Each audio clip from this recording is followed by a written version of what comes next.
Welcome back. It is always a good day when I wake up, give thanks, take my puppy for a mindful smell of the neighborhood, which today we had a really nice one.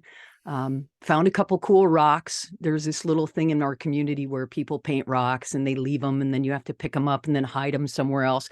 So that was really fun.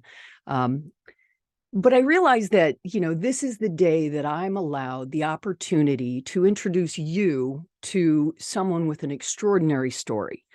And it's not always happy stuff on this show, obviously, with death, grief, mourning, hospice care, wills and trusts, you name it, anything surrounding this humongous topic of death. We're going to peel it back and we're going to talk about it. Today's show is not just about grief, but it's actually about hope. So I'm going to get right to it. My guest today is Colin Campbell. He is a writer, director for theater and film. The short film, which I just watched last night with his wife, he wrote it with his wife and directed it, is called Seraglio. Seraglio, I hope I have that right. Seraglio. Seraglio. Geez, I just wrote it down too. Seraglio. Thank you, Colin. It was nominated for an Academy Award. So I'm going to have to ask you if it is true that it's okay just to be nominated. He teaches screenwriting at Chapman University and theater at Cal State Pomona.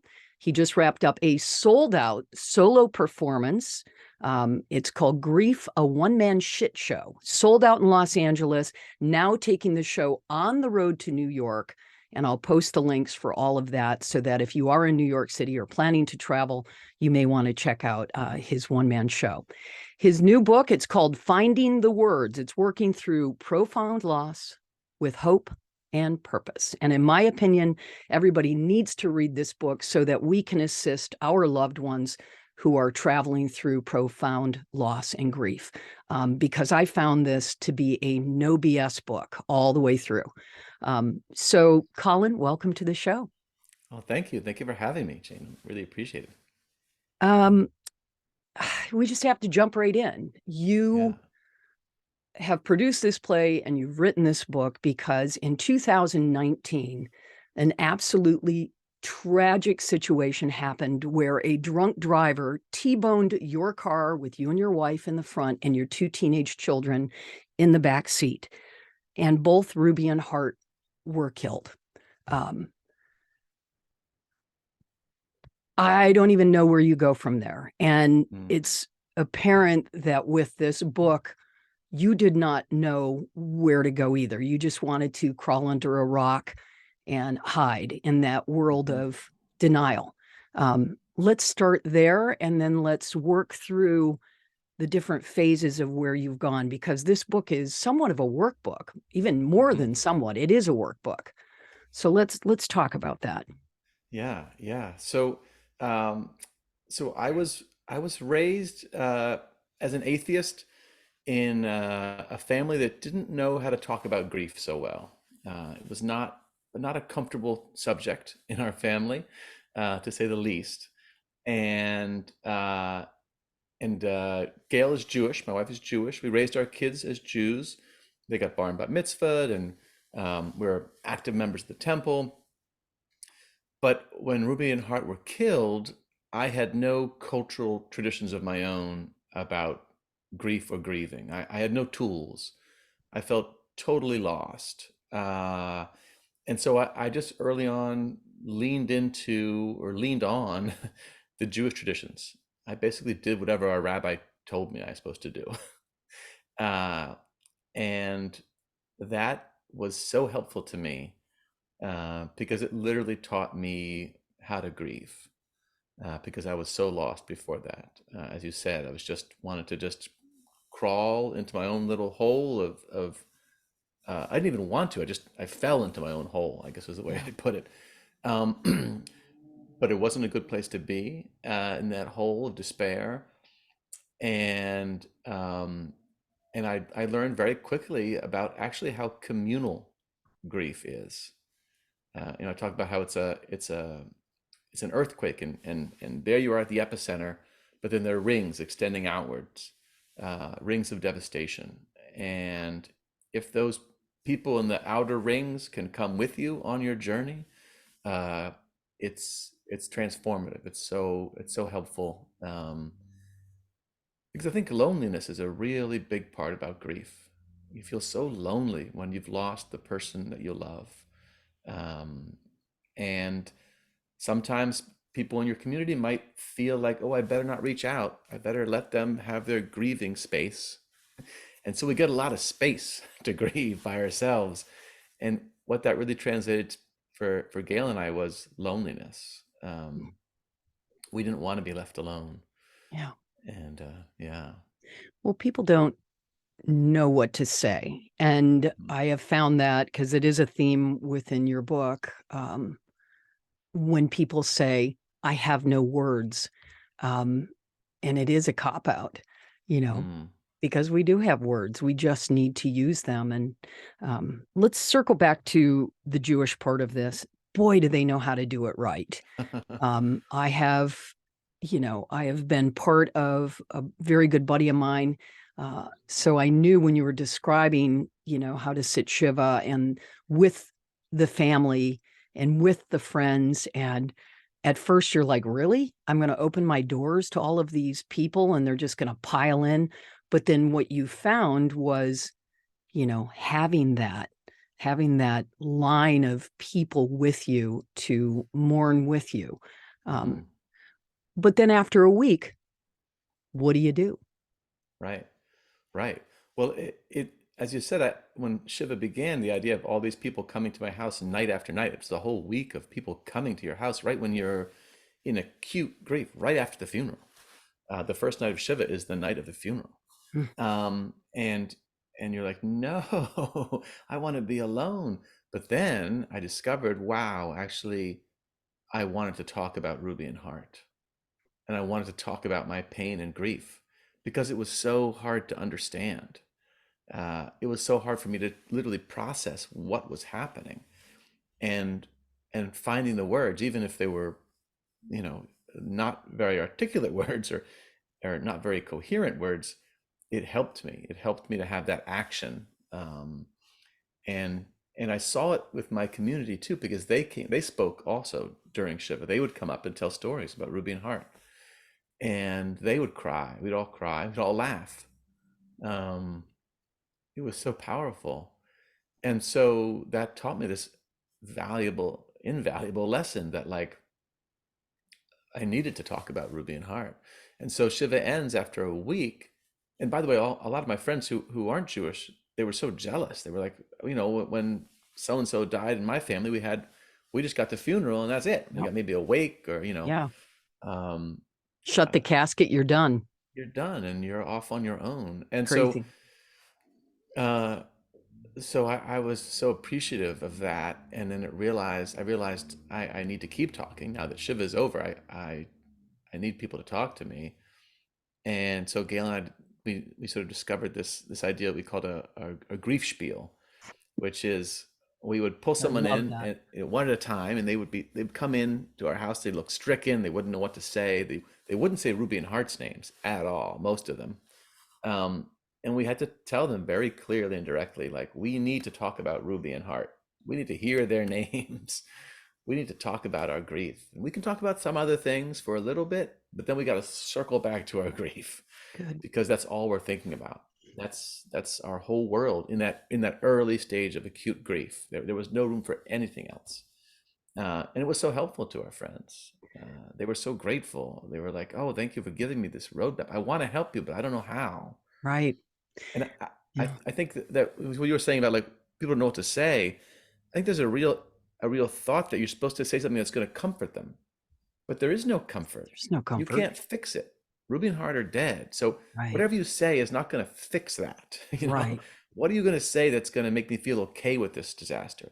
That's not Right. what I need. I need someone to be with me, sit with me, and talk to me about my grief, not try and Mm. fix it. Right. So that was helpful too, because they thought, wow, I'm supposed to help them, but I don't know what to say that's going to help. And it's actually, well, just sitting with me and talking with where I'm at, that's helpful. That's what's helpful. Yeah. I think this grief spiel, I think you're onto something. I see a whole movement with it because you are literally handing them a little roadmap to say, here, this is what I do not need from you. Please don't tell Mm. me about your cat that just died. Yeah. Don't share the story about your uncle who made it to the ripe old age of 98 and kicked it. Mm. That's not helpful. This is what I need. And I like that you also said that the spiel kind of grew and morphed as you Hmm. grew around and Gail grew around the realization that Ruby and Hart are never coming back and that this is your new whatever life that you have to face. Yeah. You changed your spiel as you went on. And I loved how Gail sent an email to the people that she was working at the time. She was a writer on Blackish or is, Mhm. and sent an email ahead of time. Tell me about that because I thought that was remarkable. I just thought, wow, what a savvy, smart thing to do to let everyone know, hey, this is what's happening. Or did she wait? No, she actually made an announcement at that set. The email came Right. on another job. Another That's right. show. Okay. Right. But both of those Right. were great. So share that with me.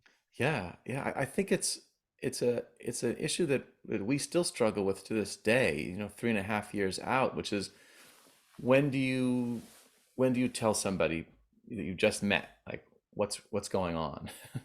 They'll ask like, oh, do you have any kids? And it's like, well, do you really want to open this box right now? This casual relationship we have, like, just chatting in the supermarket. Am I really going to tell you, you know, my kids that you don't know were killed by a drunk driver? And then Yeah. um, and yet if you don't say anything, then you come away feeling like I am I in denial, or did I deny Ruby and Hart's place in my heart that I didn't share that?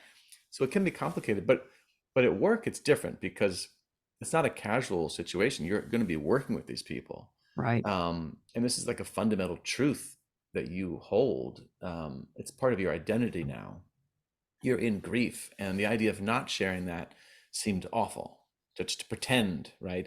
Especially because it's people find these things out. So people at Blackish, they all knew. So it would have been this potential to have this elephant in the room of like, let's all just pretend that Gail is fine and we won't mention anything. We'll just continue as if everything's normal. And we couldn't stand to live that kind of um, a falsehood. Yeah. And so then how do you do it? How do you handle it? And we also knew we didn't want people sort of whispering like, oh, oh God, our kids were killed. Right. Don't say anything. Don't mention kids. Oh, they're making all these assumptions Right. up. But if Yeah. we can tell them, that goes away. All that whispering and false Walking on eggshells. assumptions. Yeah. Yeah, and walking on eggshells. Yeah. Um, and so it was like a gesture of self-preservation to reach out ahead of time and tell people. Um, Super smart. yeah, yeah, and it really allowed her to have um, a good a good a good time doesn't sound right, but good in the sense that she wasn't stricken with additional suffering Yeah. while trying to navigate this work world. Tell me about Ruby and Hart. Uh, Share a story or anything you want about both of those children because they were both incredibly unique and super talented and funny and yes, smart and charming. And the four of you had, such a community of comedy in your life. Um, yeah, please share. yeah. I mean, that made me think that, a sad moment for Gail was that she felt like, oh, maybe I brought this disaster on me because I loved them too much, because our Oh, family was so wonderful. ay, ay, ay. We loved them so much. It was so perfect, um, that somehow that was too much hubris, too much love. Um, but as you said, that the talent was extraordinary. Um, so Ruby was killed at the age of 17, and at the age of 15, she discovered art and that she was an artist, and she just suddenly blossomed. Um, and she also discovered her own sexuality, and she came out as a proud lesbian. and that sort of went hand in hand with her discovery of art. So extraordinary. So I'm wearing some of her artwork. It's a tattoo. I don't know if you can see it or not, but Wow, I it's a can. it's a koi wolf. So it's a Wow. wolf, and she used the patterns of koi fish to paint it, and she gave it these koi fish whiskers. And there's another one on the other arm. So um, cool. this kind of wonderful, wild, imaginative self. And behind me, I have a full length painting of her, the self portrait. So I'm gonna Please move. do. Can I Yeah, this will move? be helpful for the See what YouTube happens. audience. So behind me, you see Oh my this. goodness. This is a self portrait of hers, and she did herself with a sword, Sure. dressed in sort of pantaloons, sort of like this butch warrior, basically, from the Wow. 1600s. Slaying some Um, dragons. You that go, was Ruby. that was her self-image, Wow. That's and incredible. it was for an art class. She was taking college art classes at Pasadena City College, and the assignment was to do a pencil drawing, a full length or life-size pencil drawing. And she's like, "I'm gonna paint it." I'm like, "No, please, no, Ruby, just that'll take forever. Just do a pencil drawing, get it done, hand it in, and be done with your homework." And she's like, "No, Dad, I'm gonna do it in oil paint." Wow. And and sure enough, she just went ahead and did it. Mm. She was, of course, right too, but Mm. that was her. That was her spirit. Think about it's just extraordinary to me, but she left you and Gail this amazing gift. I mean, through her stubborn behavior of wanting to do it her way and this full length painting of her. Wow. Wow, wow, Yeah, wow. That is so cool. yeah, Okay, yeah. tell me about Boy Wonder. Tell me about Hart because Hardy. he just sounded like he lit up the room with his wonderful sense of humor and everyone loved him. Yeah, he was like a nonstop generator of comedy and characters. He would always just be playing these characters, and they became kind of famous within his circle. So his friends would say like, "Oh, do so and so, do so and so," and then they would copy him. And he would come home and say, "Ah, everyone's copying my whatever my my catchphrase or my," and it's so boring, and I have to invent new ones. It's like That's great. everybody just wants to be with you because you're so funny. Wow. uh, and was fun, and it was inappropriate. It was crass. The jokes were crass. um, his school had this beautiful ceremony in chapel for him. Um, two ceremonies in chapel. One shortly after he was killed in September, and then had another one where I got to speak at. Another one just happened 2 weeks ago, I think, because now his fellow classmates are seniors in high school and they're about to graduate, Mm. and they wanted to honor Hart. Wow. It was so beautiful to see these young people open their hearts up and grieve openly in public in front of the entire school. Um, it was powerful, Mm. but I shared when I spoke at the first chapel. I said I can't really share too many of Hart's jokes because we're in chapel, and they were not going to let me. They're not going to let me say these jokes. um, Oh. but yeah, yeah, he was a tremendously kind. They both tremendously kind Mm. to each other and to the rest of the world. Mm. So most of his friends knew him. That's what they mostly associate with him: funny, but then kind, Mm. taking care of other people. That's beautiful. It's a tribute to you and Gail as well. You know, I mean, that's what a wonderful, loving family. How do you move through finding the right ceremonies and finding the right ways to honor their life Mhm. instead of, you know, you just you don't want that just to end, you know? It's like, yes, it had a tragic end and they are gone from our sight, but you don't want that to be their story. You know what I mean? You Yeah. want to share more of. So tell me about some of the ways that you have been able to honor Ruby and Hart with your community. Yeah.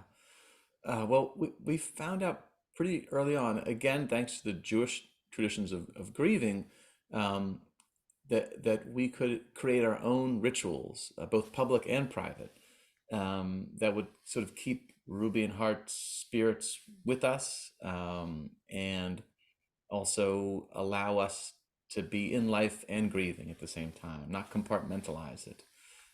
So, according to Jewish tradition, the first 30 days of grief are this sort of special time period called shloshim, which is 30 in Hebrew, and so you're supposed to mark the end of it because you're passing out of that very early stage to a different stage.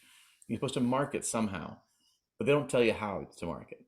Hmm. So we had to create our own ritual, and we did. We created a beautiful ritual. We gathered friends out in a park, and we held hands, and it was a musician, and we cried. We told stories about Ruby and Hart, and a crazy story at the park, which is it's a kind of fun story. But so there are peacocks at this park, and a lot of peacocks. They were brought in like in the 1800s, and it's such a strange thing out here in Los Angeles to see peacocks, a lot of them.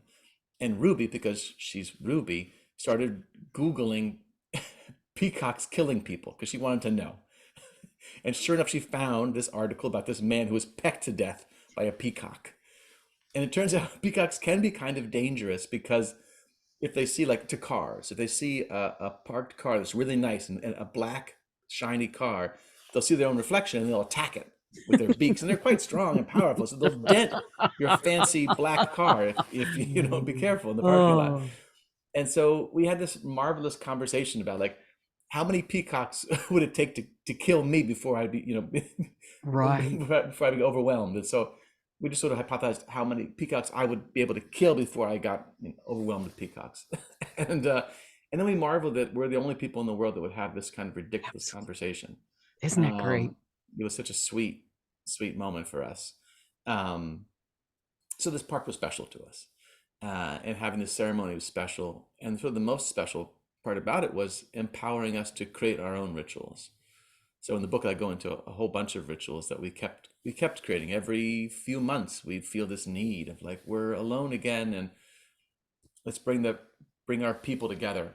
Sometimes just a small crowd, sometimes a really big crowd, but somehow just inviting other people along with us on this journey was so helpful. Uh, it was always hard. We would always cry, but each time it felt good. It felt healthy. Right. And then Gail and I have lots of very private rituals that we just do. We toast the kids, and sometimes we wear their clothing, and Mm. I wear things that they bought for me, and I use the mug that they bought for me, and there's lots of little moments we have. Hmm. Why the book? Like when Mm, when did that were you writing the whole time after the children were killed? Did you start jotting down notes just for mm, yourself? When did it start to become what it is now? It was just released, and um, highly recommend. ah, It's sad, tragic, but there's help and hope mm, involved with this book. Um, when did it yeah. start?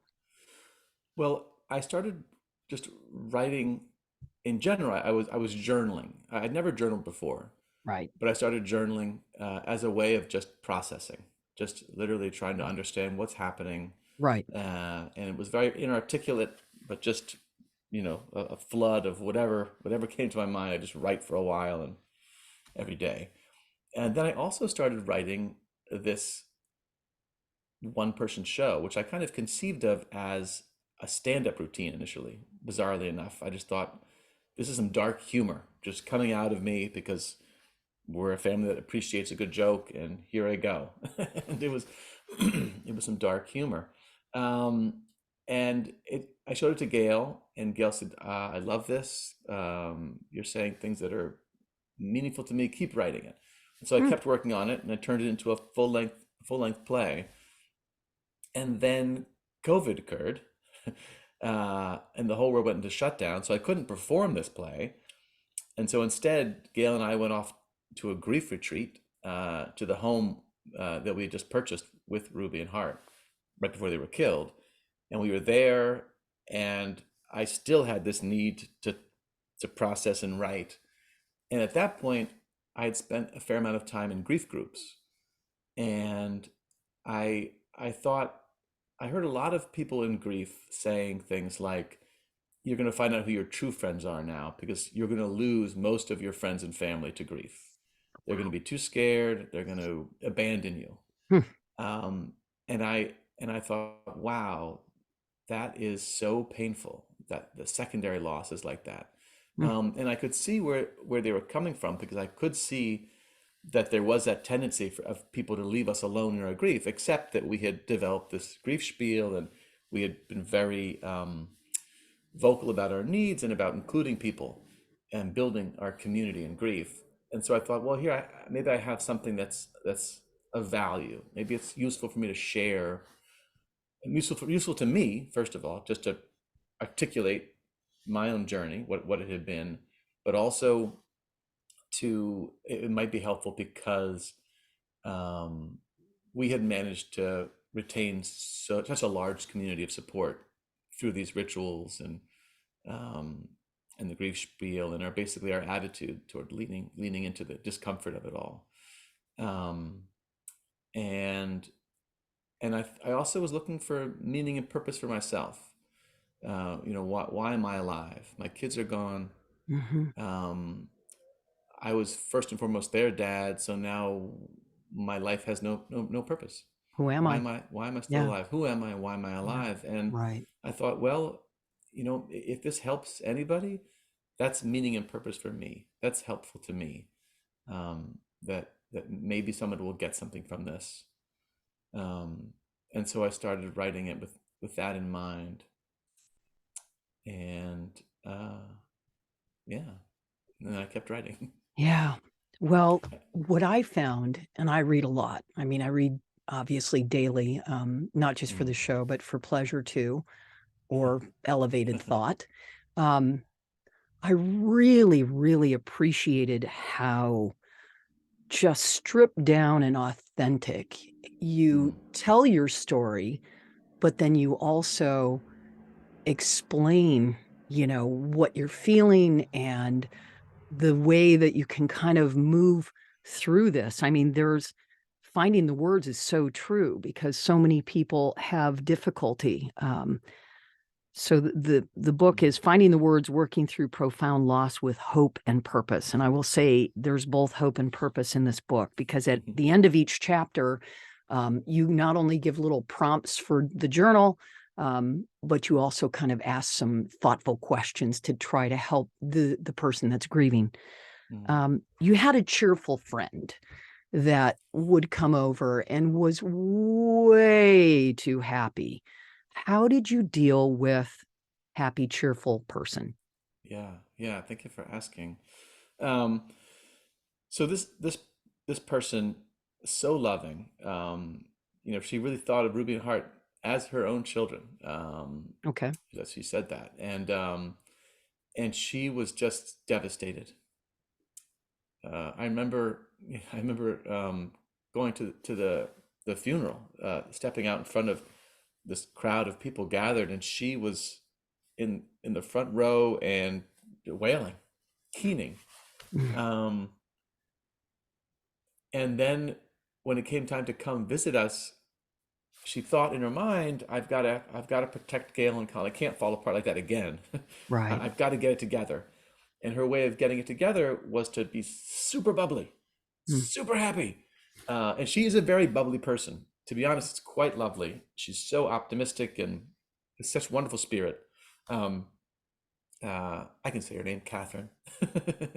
Call her Vicky. She's very dear to us. Um, and so normally I loved her bubbliness, right? It was so wonderful. But in this moment, it was very hard to take. And it was so forced. It was so like crazy, aggressive, bubbly, because she was trying desperately not to fall apart. Right. And part of the evolving grief spiel was we realized that people were hiding their tears from us because they were scared that if they cried, we might cry and that would cause us pain. But actually, in fact, that's not how we felt about crying anymore. We welcome it.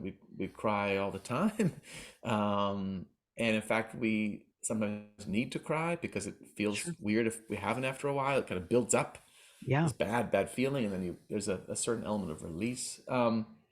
And so I had to pull her aside and I said, listen, Vicky, please, we can cry. It's okay. Oh no, no. First I said, you're so you're so bubbly and it's so wonderful, but it's a little hard for us to take right now. She said, well, Colin, if I don't do that, I'll burst into tears. I was like, it's okay. It's okay. I Mm. like crying. And she burst into tears Oh, and we cried. wow. And That's beautiful. then we were more real with each other, Sure. right? Yeah. Yeah. That's really good.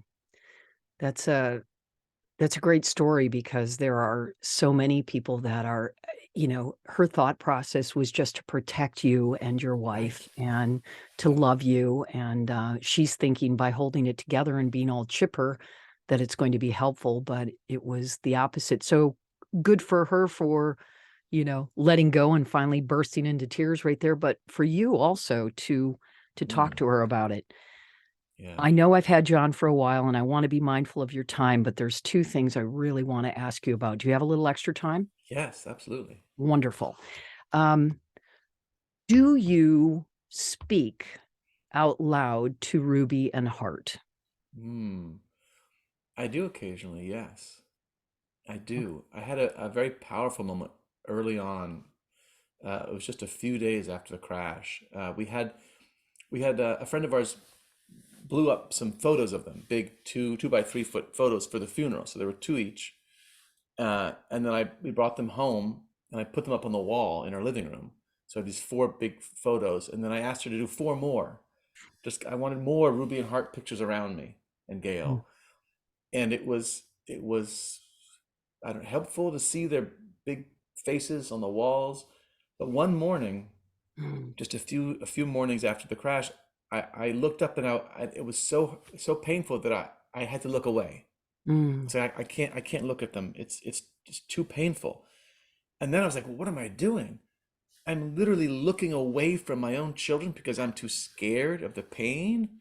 I was wow. like, no. So I looked up at them and said, I'm not scared of you. I'm not scared. Um, and that was a very powerful moment where I was just, talking to them directly. Yeah. The idea that I'm not going to let pain and fear stop me from thinking about and loving you, you know. Mm, And then I talk to them now and again. Absolutely. Oftentimes looking up at the stars, we might talk to them, or if I have a thought, or if I hear a song, I'd be like, "Hi, hi, Ruby. It's her favorite song. Or, this is for mm, you, Hardy." You know. mm, Um, mm. yeah, Boy, yeah. courage is the word that keeps rolling in my head over your journey, you and your Mm. wife, both to have the courage to speak up, speak out, write the book, and do the play. Which brings me to Grief, a one-man shit show. Mm. Just closed out sold out shows in Los Angeles. Now you're going to New York. I think I counted up 13 dates. They start at the end of Yes. March and run through mid-April. Um, can you share with me a little about, I mean, obviously the show, I do know what it's about, but can you talk to me Yeah. about it? Or are you just getting up there and letting it rip? No, no, it's structured right from the very beginning. Those Okay. 2 pages that I first wrote, they had this structure. They had an arc to it. Um, it is a little bit about me, like getting into the weeds of just how crazy it is, early grief, and then it comes around. My character, I guess, um, starts to have empathy, starts to look around Mm, and be like, oh, my pain's not so special. wow. It's everywhere. Mm, And can we open our hearts to that? You know? mm, Um, but it's very dark, and there is some dark jokes. So the audience laughs quite a lot. I get a lot of response. People think, "Oh, well, I wasn't surprised. I was surprised I laughed so much. I didn't expect to laugh so much." But they yeah. also cry. To be honest, there's a lot of Yeah. tears. But I wrote it very early on, Mm, so I finished that before I even started writing the book. mm, Um, so so it was finished basically in the first 5 months after the car crash. So in a way, I find that it's very honest, and a very raw portrait of early grief, which I kind of love. Like if I were to write a one person show now, it would be different. Mm-hmm. Um, it would be I'm in a different place, but I kind of everything I say is still true. I still feel those feelings, but I have I'm in a different place. I have different thoughts and feelings, but I love honoring that early grief. Um, yeah, yeah. Yeah, I think most of the best art on the planet is born from pain, you know, Mm. the Mm-hmm. love songs and Yeah. most of the books and movies. I mean, there's just usually that element. So I can see where your audience is going to, because I've read the book, weep and laugh. Because there are so many light moments because the children were just so lovely. I get a very good feeling about your children. How's Uh, Gail doing? Gail's Gail's doing kind of like how I'm doing. Okay. Thanks for asking. We both we both are grieving in very sort of similar to trajectories. There Okay. were times in the early days where we would have be having the exact same thought. It was very bizarre. We'd be walking a walk and just share a thought. And like I was just thinking that same exact thought. I had that exact same memory of Ruby and Hard, or that exact same feeling about grief. And at times we have different feelings and different thoughts, and that seems good too. Yeah. Um, but it definitely we were already very close and loving as a marriage, um, and I think we became closer, um, sharing this terrible loss. We're the only ones in the world that can know and fully understand what it means to love and lose Ruby and Heart. Yeah. Um, and we talk about them a lot. And we are currently fostering to adopt two young, well, not quite teenage, well, 13-year-old boy and a 12-year-old girl.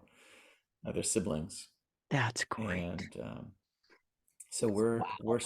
we're still parenting, and it's That's challenging. fantastic. That It is is. so cool. Wow. Thank you. Was that a hard decision to come to?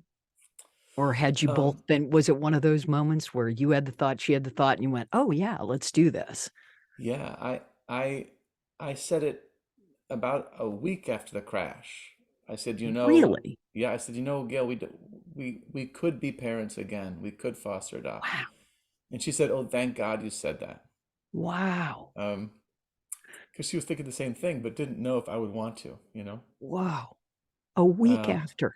a week after, and Hmm. and then shortly after, it took a while. That was just we just said that we didn't then Sure. act on it. Of then, course. then Right. we thought about it for a while, and then we went to a foster agency and we did the training, Hmm. and then we met with the person in charge of adoption, and she said, "Okay, so you you just suffered a tragic loss, and so there needs to be a certain amount of time for sure. Like our bare minimum for any kind of traumatic life event is a year. Has it been a year?"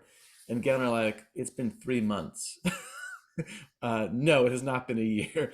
We were so embarrassed. We were like so clearly jumping the gun. We were not Yeah. ready. We were Yeah. not ready at all. Yeah. But and I don't know if we'd ever be fully ready. That was the thing. Was like, when would we be ready for this? Right. We're gonna always be grieving, so Yep. it's just gonna have to come along with us. And so yeah. Um, so it was a hard. I don't know if the decision was so hard because it just felt like we really want a family, Yeah. and a Mm. family to join to we want to grow our family. It's not like we're replacing Ruby and Heart. Of course. We're growing it, and these children. I'm not allowed to say their names because we're Of fostering, and course. uh, Understood.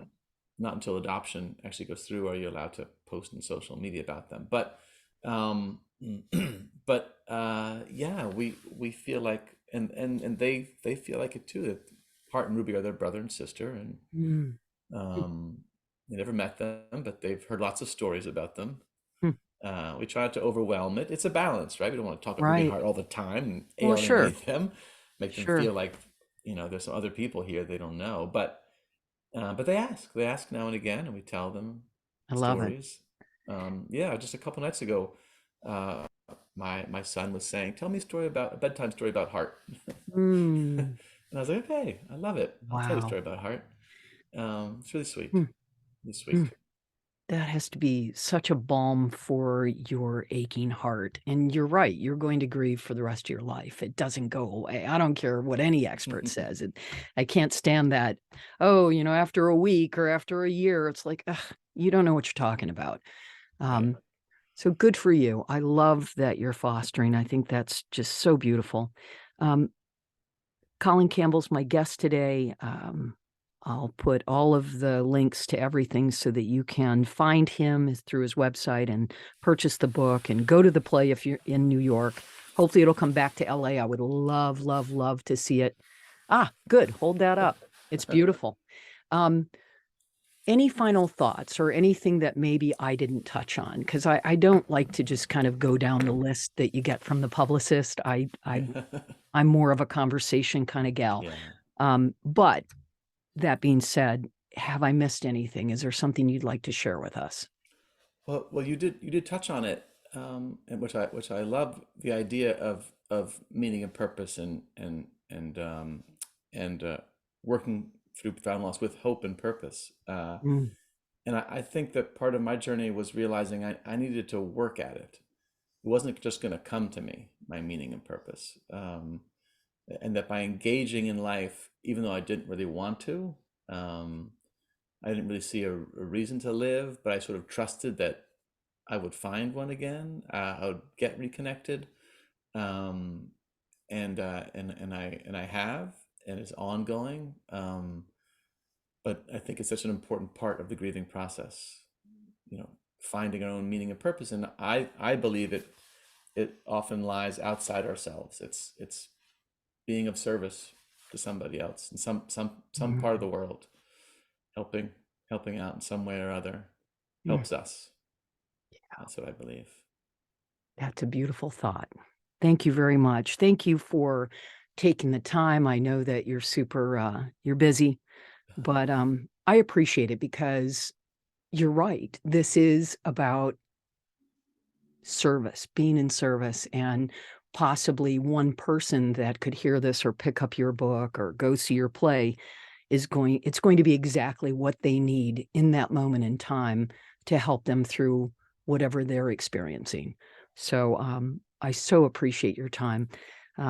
Colin Campbell, my guest today, his book, it's called Finding the Words, Working Through Profound Loss with Hope and Purpose. And the show, Grief, a one-man shit show, now heading to New York very, very soon. I think the 31st is the first night, and I Uh, will be sending. I'm sorry, is it oh, the the 29th.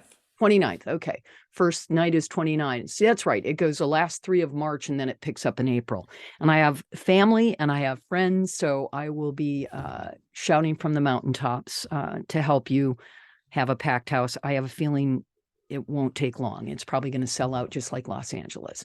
So, Colin, thank you. Okay. You're welcome to come back anytime if you want to share some more or talk about Thanks. anything, or if you do another book or another play. It would be my honor to have you back on the show. Oh, You've been thank listening you. to The Next Room with Jane Asher. It's Where Death is Dinner conversation, in my opinion. I really appreciate all of the downloads and the shares and the positive feedback that we get through the Facebook page and Twitter and Instagram. And just thank you. Thank you for listening, because when you sit in a little teeny studio in San Diego and you wonder, is it just my mother-in-law listening? Thank you, Frances, because she is a big fan out in Palm Desert. But when you do see that other people are actually tuning in and that it's meaningful, the work that you do on the planet. So I appreciate it. Thanks again for listening to The Next Room.